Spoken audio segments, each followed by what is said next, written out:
Estados Unidos, la nación más poderosa del mundo, pero con decenas de grupos que quieren largarse. Texas quiere ser independiente, Hawái dice que fue anexionado ilegalmente, Alaska tiene su propio partido separatista. Pero pará, ¿has oído hablar de los hippies de Cascadia? ¿O del país racista de Dixie? Hoy exploramos las regiones que podrían romper Estados Unidos desde adentro. Empezamos con el caso de Puerto Rico, un caso bastante raro porque no es un país, tampoco es un estado, es un territorio no incorporado, que me parece la nomenclatura más mierda que se le puede dar a un territorio y su gente. Es como, sí, sos Estados Unidos, pero sos de segunda clase. Ahí existe el Partido Independentista Puertorriqueño, y pide exactamente eso, la independencia. Pero también ha habido propuestas de convertirse en un estado de los Estados Unidos y dejar por fin de ser un bastardo perdido en el Mar Caribe, y la propuesta más loca a mi entender, la de reunificarse con la madre patria España. Islas Vírgenes estadounidenses es como la versión chiquita de Puerto Rico. En este paraíso fiscal existe el movimiento de ciudadanos independientes, que pide básicamente más autonomía para la región. Pero han existido reclamos de independencia y de unificación con las Islas Vírgenes británicas, lo cual me parece lo más ridículo que escuché en la vida. Es como quiero ser una colonia, pero no tu colonia, quiero ser la colonia de ellos.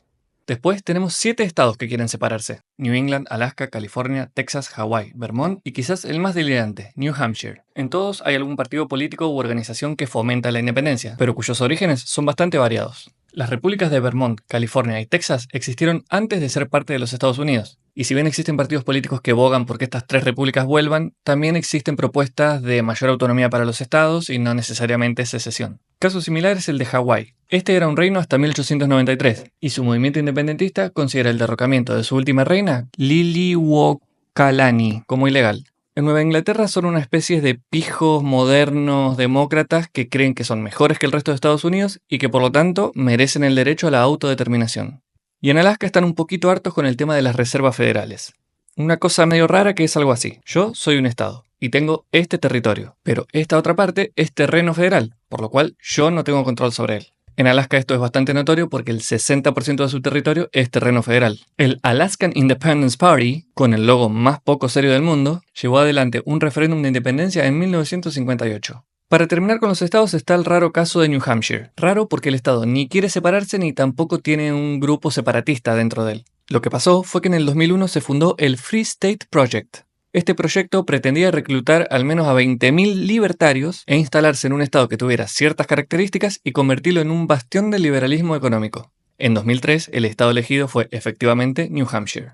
Llegó el turno de la República Hippie de Cascadia. Esta es una bioregión que ocuparía los estados yanquis de Washington y Oregon, y la provincia canadiense de Columbia Británica, entre otros. Las razones expuestas por el movimiento Cascadia Now para luchar por la independencia incluyen ambientalismo, las libertades civiles y seguir a Carpincho Fresco para que tenga más suscriptores que Kiribati habitantes. No lo digo yo, lo dicen los cascadianos.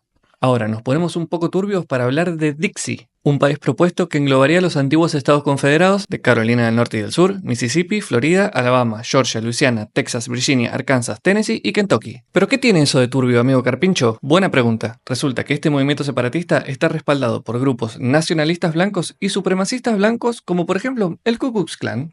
Tranqui. Estos simpáticos amigos abogan por un gobierno descentralizado, con estados con mayor autonomía, y promueven el revisionismo histórico, en el que se dedican abiertamente a minimizar el impacto de la gran vergüenza estadounidense, la esclavitud. Si crees que sos mejor persona que los esclavistas sureños, anda a comprarte una camisetita del Carpincho como todo hombre de bien. Casi como una contracara de Dixie, tenemos los movimientos de autodeterminación afroamericanos. Estos han propuesto varias cosas: la posibilidad de los descendientes de esclavos africanos de volver a África, la posibilidad de decidir qué nacionalidad quieren, ya que en el momento de la emancipación a ninguno se les dio a elegir si querían ser yanquis o no, y la última opción, que es la que nos importa, que es crear un país de mayoría negra en el sur de los Estados Unidos, la República de Nueva África, en los actuales Luisiana, Mississippi, Alabama, Georgia, South Carolina, Texas y Florida.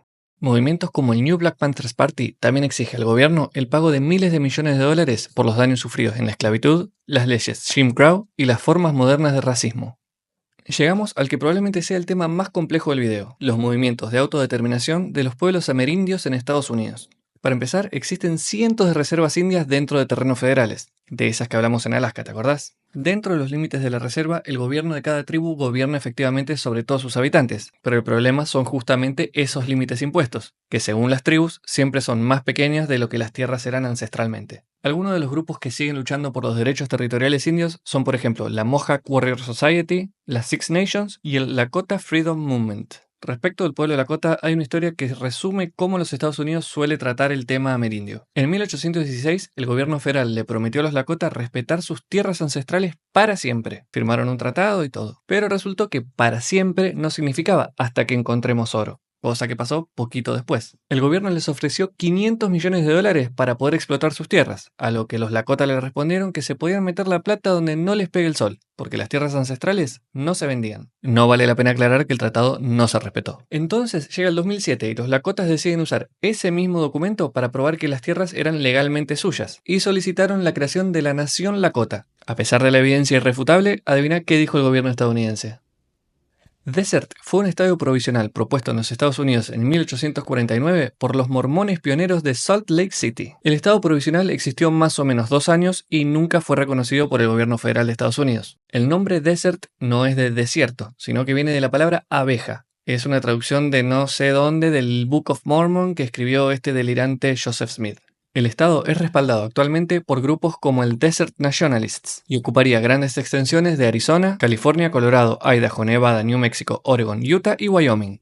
¿Han oído hablar de Aztlán? Aztlán es la tierra legendaria desde la que partieron las tribus mexicas en busca de su tierra prometida, la isla en el lago Texcoco y toda esa historieta. Según estudios, esta leyenda no es tan disparatada y Aztlán está realmente ubicada en alguna parte del sureste de los Estados Unidos. ¿Pero qué tiene que ver esto con los movimientos independentistas en Estados Unidos? Resulta que ahí existe el movimiento nacionalista chicano, que reivindica los derechos de los mexicanos estadounidenses y lucha, entre otras cosas, contra el racismo. Curioso que hayan elegido esta bandera para combatir el racismo sistemático, pero como no soy chicano, no opino. Dentro de este movimiento hay varios grupos, como los Boinas Marrones o el movimiento estudiantil chicano de Aztlán. Estos grupos han propuesto, por ejemplo, la reintegración a México de los territorios perdidos en la guerra México-estadounidense, pero también, y desde un sentido mucho más poético, la creación del estado de Aztlán en toda la región suroeste de Estados Unidos, lo que equivale a 5 Paraguays y medio de territorio. La lógica es que así como sus ancestros viajaron desde Aztlán hacia el sur buscando la tierra prometida, ellos están siguiendo la tradición, pero a la inversa, y que por lo tanto, esas tierras les pertenecen. Hoy Estados Unidos parece sólido, pero la historia nos ha demostrado que ningún imperio dura para siempre. ¿Podría alguno de estos movimientos lograr la secesión? Déjalo en los comentarios y suscríbete que la independencia de Carpincho no se negocia.